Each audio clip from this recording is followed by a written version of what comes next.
21শে ফেব্রুয়ারির চেতনা অম্লান চেতনা, এই চেতনা কোনোদিন ম্লান হবে না যদি কখনো আবারও কোনো ফ্যাসিজমের উত্থান ঘটে, কোনো ধরনের ডিক্টেটরের উত্থান ঘটে। 21শে ফেব্রুয়ারি আমাদের এদেশের দামাল ছেলেদেরকে, এদেশের জনগণকে আবারও রাজপথে লড়াই নামতে উদ্বুদ্ধ করবে। সুতরাং আমরা মনে করি যে 52-র 21শে ফেব্রুয়ারি যুগ যুগ ধরে আমাদের কাছে এক ধরনের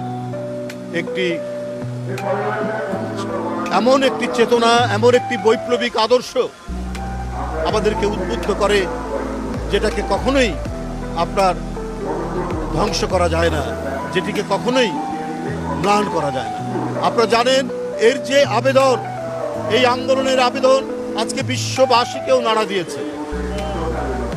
ভাষার জন্য একটা জাতি এইভাবে জীবন দিতে পারে, এটা গোটা বিশ্ববাসী এটাতে উদ্বুদ্ধ হয়ে আজকে 21শে ফেব্রুয়ারিকে আন্তর্জাতিক মাতৃভাষা দিবস হিসেবে ঘোষণা করেছে।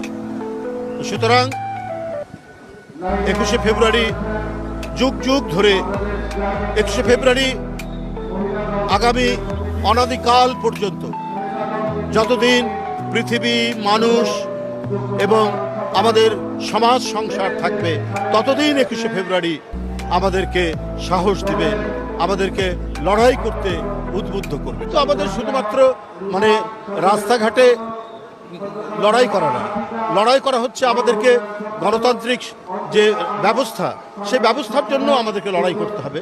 আমরা যাতে আইনের শাসন নিশ্চিত করতে পারি, আমরা যাতে মানবিক সাম্য নিশ্চিত করতে পারি, আমরা যাতে ন্যায় বিচার নিশ্চিত করতে পারি, আমরা যদি সুবৃহৎ গণতন্ত্রের কথা বলি, আমরা যদি গণতন্ত্রের বিরাট প্রসার আমরা দেখতে চাই, তাহলে এই শর্তগুলি আমাদের পূরণ করতে হবে। এই শর্তগুলিকে আমাদেরকে নিশ্চিত করতে হবে যে আমরা শুধুমাত্র অবাধ সুষ্ঠু নির্বাচন শুধু নয়, এটা করতে হবে। এবং পাশাপাশি আমি মনে করি এখন একটু অন্তর্বর্তীকালীন সরকার, এই সরকারের দায়িত্ব হচ্ছে যে একটি অবাধ সুষ্ঠু নির্বাচন করা, এবং তার সাথে আরও কিছু আনুষঙ্গিক কাজ আছে, বিভিন্ন সংস্কার আছে, যেটা প্রয়োজনীয় সংস্কার, সেটা আমার মনে হয় যে সময় আছে সে সময়ে করা সম্ভব। কিন্তু জনগণকে আশ্বস্ত করতে হবে যে দেশের জনগণ এবং তরুণ প্রজন্ম আজকে যাদের 18 বছর বয়স, যাদের 21 বছর বয়স, তারা কেউ ভোট দিতে পারেনি। ভোট কি তারা জানে না? কারণ 17 বছর ভোট হয়েছে আপনার চতুষ্পদ যন্ত্র দিয়ে ভোট কেন্দ্রে, 17 বছর ভোট হয়েছে দিনের ভোট রাত্রে করেছে। গণতন্ত্রকে ধ্বংস করার জন্য নির্বাচন কমিশন ধ্বংস করেছে, ভোট ধ্বংস করেছে। সুতরাং এগুলোকে নিশ্চিত জনগণের মধ্যে আস্থা তৈরি করার জন্যই একটি অবাধ সুষ্ঠু নির্বাচন, একটি ইনক্লুসিভ নির্বাচন, সবার কাছে গ্রহণযোগ্য নির্বাচন, এটা নিশ্চিত করতে হবে। এটাই সরকারের দায়িত্ব।